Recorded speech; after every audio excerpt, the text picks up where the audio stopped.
Coming up on the Rowan Rundown, see what Rowan seniors are leaving you, Rowan's alternative, and how us profs celebrate the pride.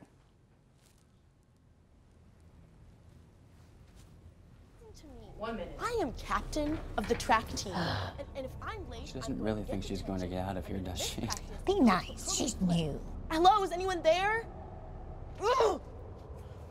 Wow. Even from our standards, you look awful. Oh, sweetie, what happened? Me? My friend Becky got to talk to this super cute boy, and I tried to act like I wasn't jealous, but I so totally was. And then out of nowhere, this concrete barrier just popped up. Maybe it was a semi. You mean you were driving?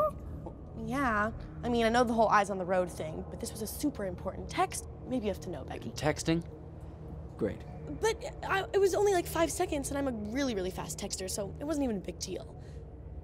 Actually, has she texted me back yet? Wow, I get like no bars in this place. I wonder if they have Wi-Fi here.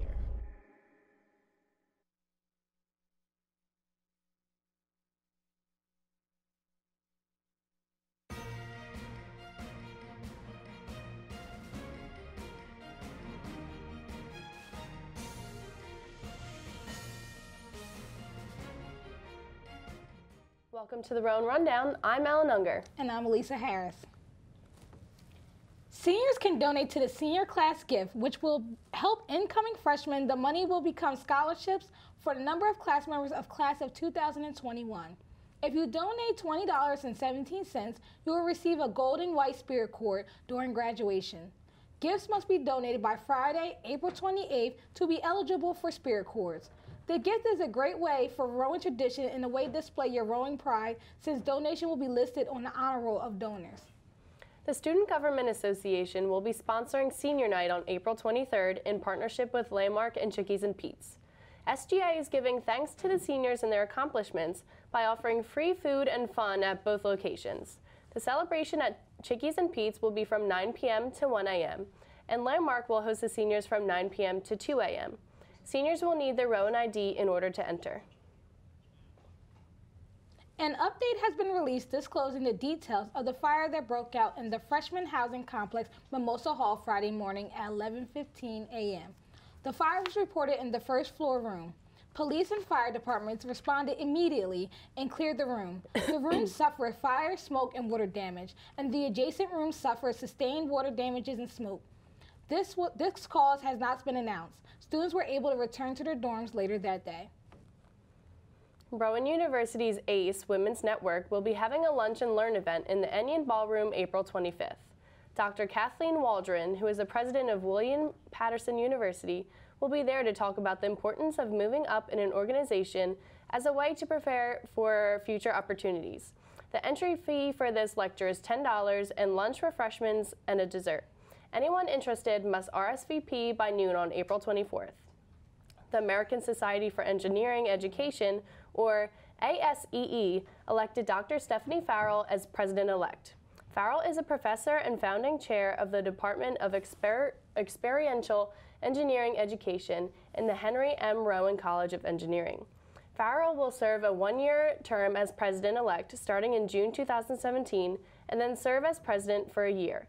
Farrell said that ASEE has been a huge part of her career and is honored to be elected.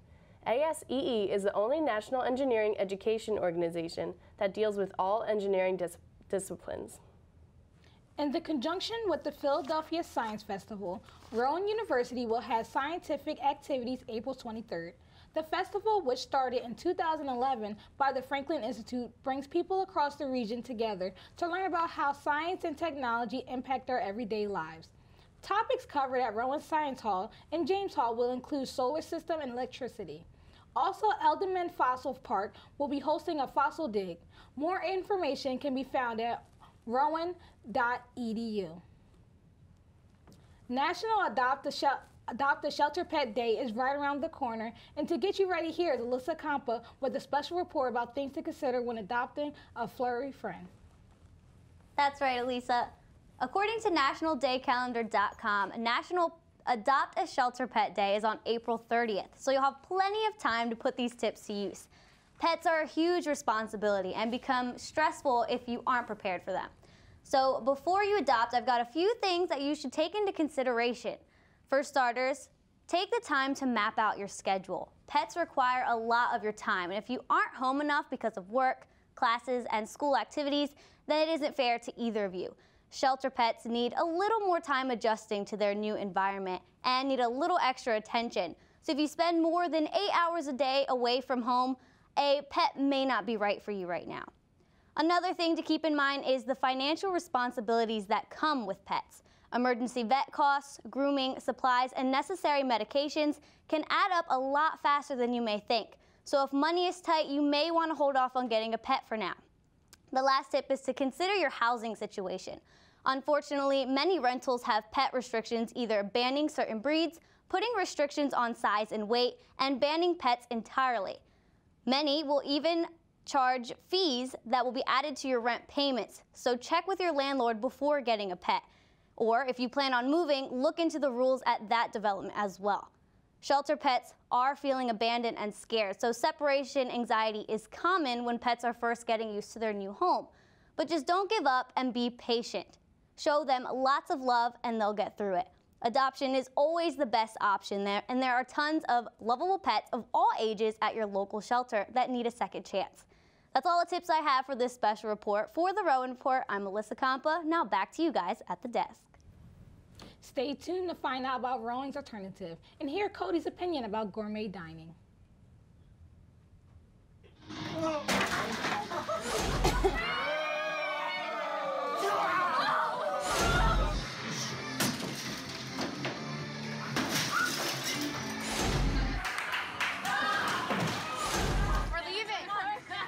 Most party fouls are pretty dumb. But if you decide to drink and drive underage, you could lose your license and your freedom. Underage drinking and driving. The ultimate party foul. Look at you. You're at the top of your game. You're unstoppable. Nothing can throw you off track. Wait, is that your car? Uh-oh. Yeah, I saw that coming. That will throw you off track. You're looking at around 10 grand in fines, legal fees, and increased insurance rates. Let's try this again.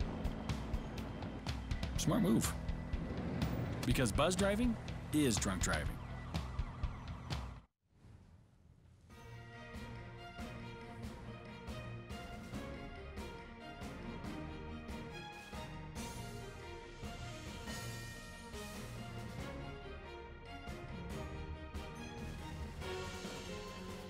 Radio WGLS-FM wins a Gracie Award for election coverage. Decision 2016 consisted of engaging content including interviews, previews, and discussions with other Rowan students. Alyssa Compa, Geneva Gerwitz, and Kelly Green attended the Democratic National Convention in July to interview public figures. The Gracie Awards recognize outstanding programming produced by, for, and about women in media and entertainment. This is the 4th consecutive year the station has won a Gracie. And now, here's Mavish Khan with our entertainment news. Thanks, Ellen. Tonight, Rowan's Jazz Band is having a pre-tax day celebration in Flieger Concert Hall, featured to perform our faculty soloists and even original music by our very own Rowan student. At 7:40, there will be a pre-concert talk. Performances begin at 8, and after, there will be a reception in the lobby. Rowan's Percussion Ensemble presents Rowan Alumni Percussion All-Stars 3.0. The concert event will include alumni musicians, a special guest vocalist, and a tribute to Dr. John Patton, the retiring Dean of the College of Performing Arts. The event will be on April 24th at 8 p.m. in Flieger Concert Hall. At the Rowan University Art Gallery, the Sister Chapel, an historic collaborative installation is put up. The works were created at the height of the women's art movement. It was started by Elise Greenstein in 1974, and over the years, 12 other women joined the project and added to the character and appearance of the Sister Chapel, according to the gallery. Admission is free and open to the public. That's all for entertainment. Back to you at the desk. Now let's head over to jail to hear about Rockin' Club here at Rowan. Thanks, guys. I'm here with my friend Pete Caniglia with Rowan Alternative. So, Pete, tell me, what exactly is Rowan Alternative? So basically, Rowan Alternative was an idea I came up with last year. We had a Facebook group for kids. I just wanted to kind of get involved on campus. I saw a lot of kids wearing band shirts, but I didn't know a lot of them because I was a transfer student. I'm sure they didn't know each other. So basically, it started out as just a simple Facebook group, and one day I just kind of was like, you know, I really want to make this into a club. So I asked, I said, who wants to be interested? And there was a ton of response. So I just decided to make it a club and get people involved. And I kind of want to promote local music on campus, get some shows on campus. I know there's not a lot of that nowadays, so I really wanted to capitalize on that. So it sounds like you're pretty big into music scene and stuff like that. Are you a musician yourself? Yeah, I am. I play guitar. I could also play bass and drums a little bit, but guitar is definitely my main focus. And when did you start playing stuff like that? So I guess I picked up a guitar in 5th grade. I got a guitar for Christmas. I didn't really start my first band until about 8th grade. I played in the talent show. From there on, I just kept trying to form bands, you know, fall apart, come back together, stuff like that. And as of right now, I'm playing in a band called Parting Ways. I also got my start in an 8th grade talent show, so we have that in common. And you mentioned how you started Rowan Alternative. Can you go, like, what are the steps or the process that you had to go through for starting that up? So basically, we had to get enough interest, people involved. I had to go to the SGA to get an approval for them to let us go through. We spoke at one of the SGA meetings, and we got an overwhelming vote that everyone thought it was a really cool idea. And so now we're kind of on track. We're petitioning right now for about, we have to do it for a year. So we have to do 4 service projects. We had to get an advisor for the club, and we had to keep our involvement up and stuff like that with the school. Now, what's your current role with the club? I mean, I know you started it and stuff like that. Do you hold a position inside the club? Currently, I am president. Okay. Unfortunately, I am graduating, so I cannot continue next year, but I know we have a great group of students that is very ready and willing to continue this club. And you mentioned you saw people in band shirts around campus, but is there another reason that you started this?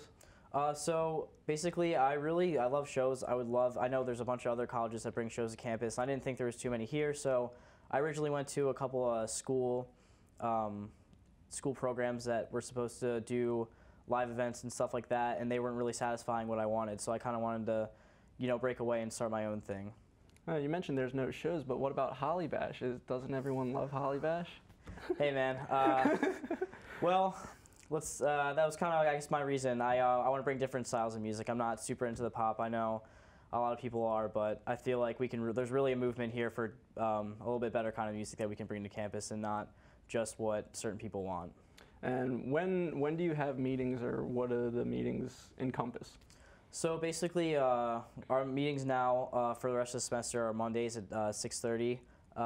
We usually kind of just, you know, talk music. I kind of ask everyone if they have any music they want to discuss with me. We are in the process of arranging events. It's kind of tough with the not budget since we're petitioning right now.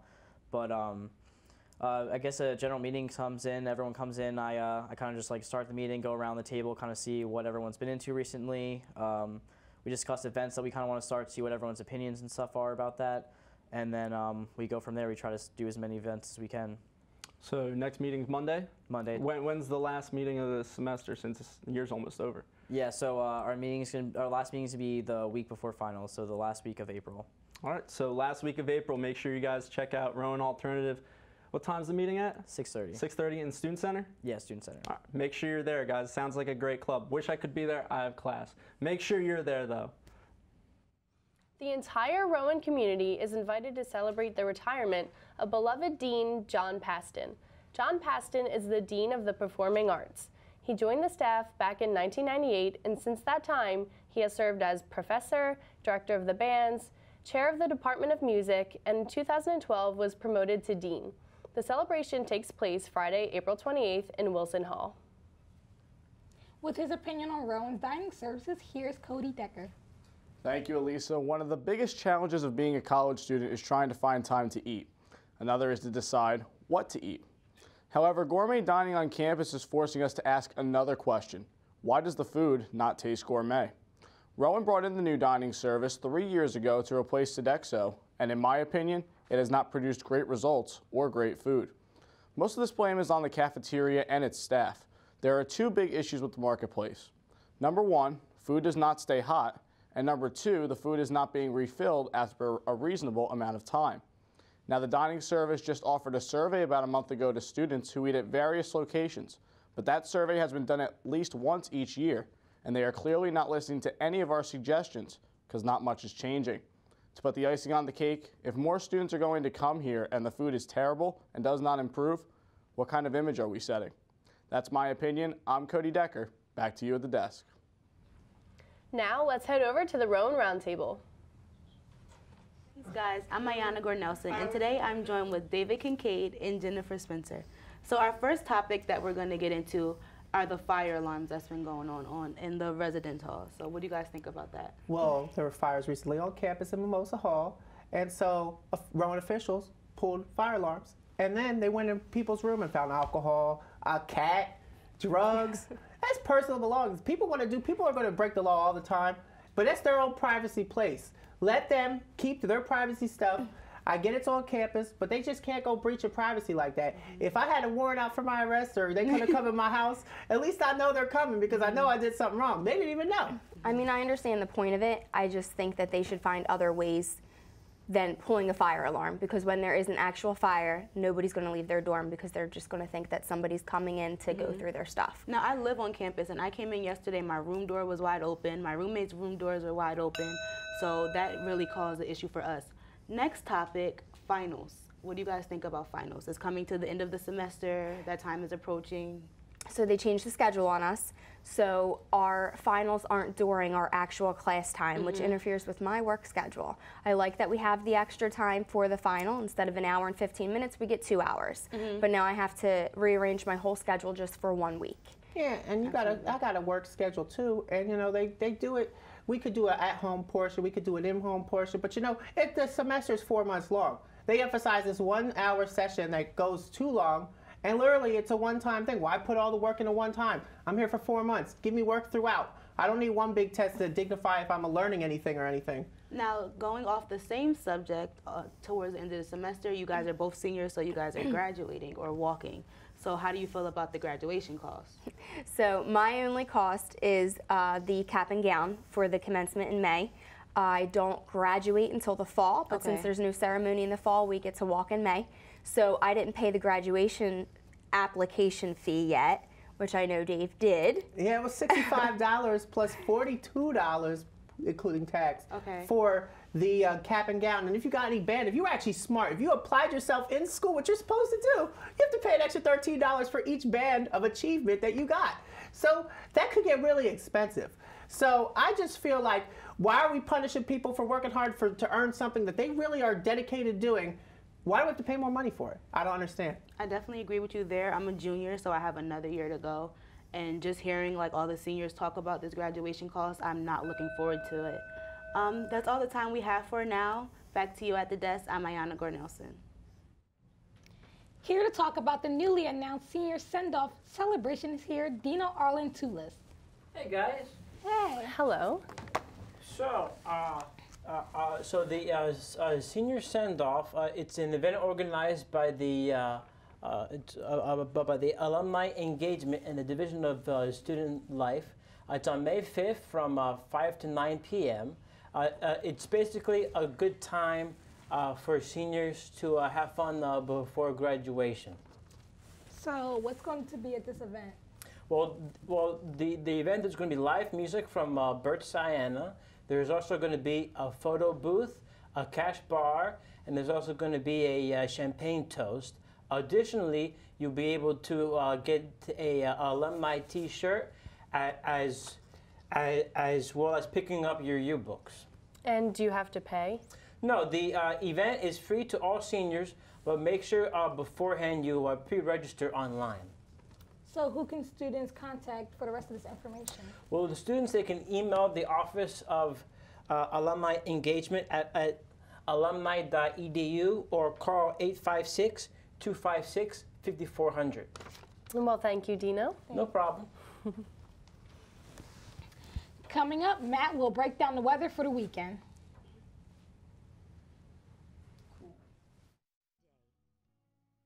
Child chases a goal. Come on, come on, come on! Ah! One boy believed nothing should stop the pursuit of childhood, not even pediatric cancer, the #1 killer of children by disease. In his memory, we're building a movement to help children with cancer achieve their goals. At Go for the Goal Foundation, we're bringing assistance to thousands, spreading awareness, and funding critical research.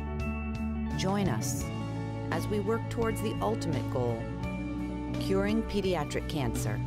Go for the Goal can stop it, and we will eventually. Let's go for it. Donate to Go for the Goal today.